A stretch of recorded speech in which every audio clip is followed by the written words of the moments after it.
Hello all welcome back to Yashaswini Vamshika cooking and tips channel. అందరూ ఎలా ఉన్నారండి? నేనైతే సూపర్గా ఉన్నాను. మీరు కూడా సూపర్గా ఉన్న హార్ట్ఫుల్గా అయితే కోరుకున్నాను. ప్లీజ్ స్కిప్ చేయకుండా చూడడానికి అయితే ట్రై చేయండి. ఈ టిప్స్ కూడా మన మనీని ఖచ్చితంగా సేవ్ చేసుకోవచ్చు. స్టిప్ని అయితే చూసేద్దామండి. ఆరెంజ్ తొక్కలు ఉంటాయి కదండి, ఆరెంజ్ తొక్కలు అవైలబుల్లో ఉంటే ఆరెంజ్ తొక్కలతో చేసుకోవచ్చు అండి. లేదు అంటారా నిమ్మకాయ తొక్కలతో అయినా చేసేసుకోవచ్చు అండి.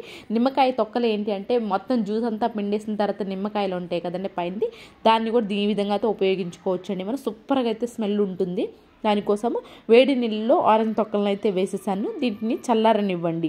చల్లారిన తర్వాత దీని లోపల మనం ఏంటంటే కర్పూరం ఉంటాయి కదండి, కర్పూరం కావాలంటే మీరు పర్ఫ్యూమ్ ఉంటుంది కదా, మీరు యూజ్ చేసే ఇంట్లో ఏదైనా సరే కానివ్వండి, పర్ఫ్యూమ్ అనేది దీనిలో వేసేయచ్చు అండి. నేను ఇక్కడ ఏం చేస్తున్నాను అంటే కర్పూరం 2 అయితే తీసేసుకొని ఈ వేడి మీద ఉన్నప్పుడు కర్పూరం వేసాము అనుకోండి మనకి కరిగిపోతుందండి వాటర్లో త్వరగా అనేది, అందుకని చెప్పేసి వేసేసాను. ఆ తర్వాత తొక్కలన్నింటినీ తీసేసేసి ఈ విధంగా మనం స్ప్రే బాటిల్ ఏదైతే ఉందో స్ప్రే బాటిల్ అయితే పోసేసుకోవచ్చు. లేదు మీకు స్ప్రే బాటిల్ అవైలబుల్ లేకపోయినా కానీ వాటర్ బాటిల్స్ చిన్న చిన్నవి ఉంటాయి కదండి, వాటిలో కూడా క్యాప్ హోల్స్ వేసి ఆ వాటర్ బాటిల్ని కూడా స్ప్రే లాగా యూజ్ చేసుకోవచ్చు.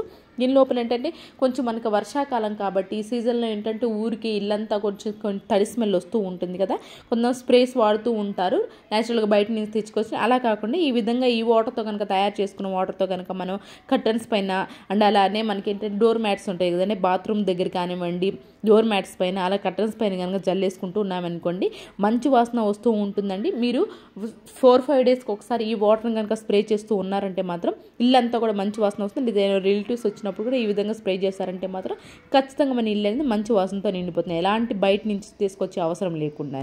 అండ్ నెక్స్ట్ టిప్ వచ్చేసి కొన్నిసార్లు మనం ఏదైనా డీప్ ఫ్రై ఆయిల్ చేస్తూ ఉంటాం కదండి, అలాంటప్పుడు ఎక్కువ కనుక మీకు నూనె పీలుస్తుందనే డౌట్ కనుక ఉంది అనుకోండి, కొంచెం సాల్ట్ కనుక వేసేసి ఆ తర్వాత కనుక మీరు ఏదైతే డీప్ ఫ్రై చేస్తుంటో అది కనుక ట్రై చేస్తూ ఉన్నారనుకోండి, ఎక్కువ ఆయిల్ అయితే అబ్జర్వ్ చేసుకోకుండా తక్కువ ఆయిల్ అబ్జర్వ్ చేసుకోవాలనుకున్నప్పుడు ఈ సింపుల్ ట్రిక్ని అయితే యూజ్ చేయండి. అండ్ నెక్స్ట్ టిప్ వచ్చేసేసి మనకి కేక్స్ తీసుకొచ్చుకున్నప్పుడు అడుగున ఈ విధంగా చిన్న అట్ట ముక్కలాగా వచ్చేస్తూ ఉంటుంది కదండి, దీన్ని ఇప్పుడు యూజ్ ఎలా చేయాలో చూద్దామని అడుగు వచ్చేదానికి.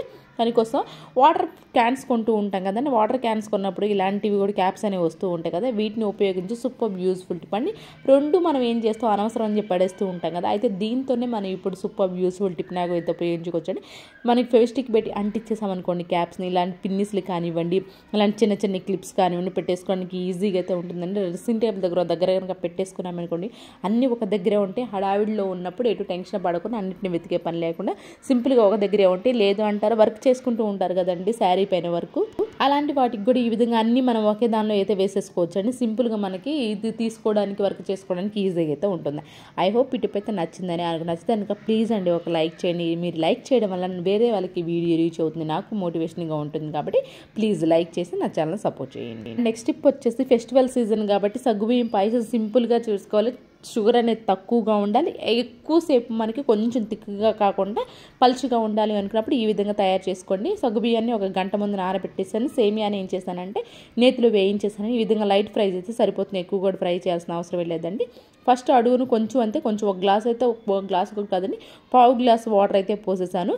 నేను 1/2 లీటర్ పాలైతే తీసుకున్నాను, బాగా మరగ్గా చేశాను. మరగ్గాసిన తర్వాత మనం ముందుగానే ఎప్పుడైతే మన సగ్గుబియ్యం నానబెట్టుకుని ఉంటాయో ఆ నానబెట్టుకున్న సగ్గుబియ్యాన్ని మొత్తం వేసేసానండి. సగ్గుబియ్యం ఎంతంటే 1/2 గ్లాస్ అయితే సరిపోతాయండి, ఎక్కువ పట్టవు మనకు సగ్గుబియ్యం అనేది. ఇంట్లో మనకి 4 మెంబర్స్ తయారు చేసుకున్నప్పుడు అట్లా ఈ క్వాంటిటీ అండి.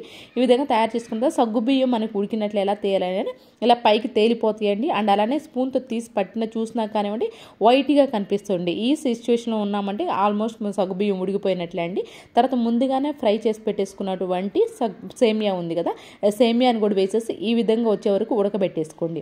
ఆ తర్వాత కొంచెం ఏ స్వీట్లో అయినా కానివ్వండి కొంచెం కనుక సాల్ట్ వేసాము అనుకోండి ఆ టేస్ట్ చాలా బాగుంటుందండి. ఈ విధంగా మీరు ఎప్పుడైనా సగ్గుబియ్యం నార్మల్ సగ్గుబియ్యం జావ కంటే ఈ విధంగా సేమియా సగ్గుబియ్యం చేసుకొని చూడండి, ఎక్కువసేపు మనకు లాంగ్ లాస్టింగ్ థిక్గా అవ్వకుండా ఉంటుంది, అలాంటి టేస్ట్ చాలా బాగుంటుందండి. పాలలో మనకి సగ్గుబియ్యం అండ్ సేమియా ఉడకడం వల్ల దీనిలో కొంచెం ఇలాచీ పౌడర్ కూడా వేసేస్తాను. ఈ టైంలో మీకు షుగర్ వేసుకోవాలి అనుకునే వాళ్ళు ఈ టైంలో షుగర్ కూడా వేసేసుకోవచ్చు అండి. నేను ఇక్కడ ఏం చేస్తున్నాను, షుగర్ క్వాంటిటీ తక్కువ కావాలి కాబట్టి నేను 1 స్పూన్ మాత్రమే షుగర్ వేస్తున్నాను. అండ్ దీని లోపల మిల్క్ మేడ్ ఉంటుంది కదా, మిల్క్ మేడ్ వేసి ట్రై చేయండి. టేస్ట్ అనేది ఏ స్వీట్కైనా కానీ సూపర్గా అయితే ఉంటుంది. ముఖ్యంగా ఈ సగ్గుబియ్యం పాయసం ఉంటుంది కదా, దీనికి మిల్క్ మేడ్ వేయడం వల్ల టేస్ట్ అనేది చాలా ఇంక్రీజ్ అవుతుందండి. నేను ఇక్కడ షుగర్ క్వాంటిటీ తక్కువ వేసాను కాబట్టి నేను మిల్క్ మేడ్ క్వాంటిటీ అనేది ఎక్కువ వేసాను. మీ షుగర్ని పట్టి చూసుకొని మీరు స్టవ్ ఆఫ్ చేసేసి ఆ తర్వాత మిల్క్ మేడ్ వేసేసి వెంటనే స్టవ్ ఆఫ్ చేసేసేయండి. ఒక 2-3 మినిట్స్ ఈ విధంగా కలుపుతూనే ఉండండి. ఆ థిక్నెస్ అనేది సేమియాలోకి వెళ్ళిపోయి సేమియా కూడా టేస్ట్ చాలా అయితే బాగుంటుంది. అండ్ ఆ తర్వాత ఏంటంటే మనం ముందుగానే ఫ్రై చేసి పెట్టేసుకోవాలండి జీడిపప్పు మనకి, అండ్ అలానే కిస్మిస్ కూడా అయితే వేసేసి కలిపేసి వెంటనే దించేసారంటే మాత్రం చాలా అయితే టేస్టీగా ఉంటుంది. అండ్ ఎక్కువసేపు కూడా మనకి థిక్ అనేది కాకుండా అయితే ఉంటుంది. నెక్స్ట్ టిప్ వచ్చేసి చిన్నపిల్లలు ఉన్న వాళ్ళు ముఖ్యంగా షూస్ స్కూల్ కనుక వేసుకెళ్తారు, సేమ్ అందరూ ఒకే షూస్ కనుక ఉన్నాయి అనుకోండి, పిల్లలు కన్ఫ్యూజ్ అయిపోతూ ఉంటారు కదండి. సేమ్ ఎక్కడైనా డ్యాన్స్ క్లాస్ జరుగుతున్నా లేదంటే ప్రాక్టీస్ ఏదైనా జరుగుతున్నా కానీ అందరూ బయట విడిచేస్తూ ఉంటారు.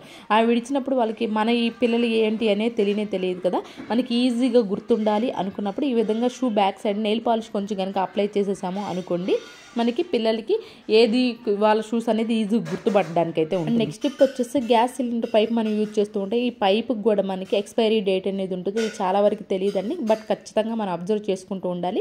జూలై 2023 అండి, బట్ ఎక్స్పైరీ డేట్ వచ్చేసరికి ఇక్కడ సైడ్కి ఉంటుంది చూడండి, జూలై 2028. ఈ ఎక్స్పైరీ డేట్ కూడా ఖచ్చితంగా మనం అబ్జర్వ్ చేసుకుంటూ ఉండాలి. కొన్నిసార్లు అబ్జర్వ్ చేసుకోవడం వల్ల కొన్ని బ్లాస్ట్ అయ్యే ప్రమాదం కూడా ఉంటుంది కదా, అలా జరగకుండా ఉండాలంటే పైప్ని మనం ఖచ్చితంగా ఏదైతే ఎక్స్పైరీ డేట్ ఉందో అప్పుడైతే చేంజ్ చేస్తూ ఉండాలి. దానివల్ల గ్యాస్ ప్రమాదాల నుంచి తప్పించుకునే వాళ్ళం అయితే అవుతాము.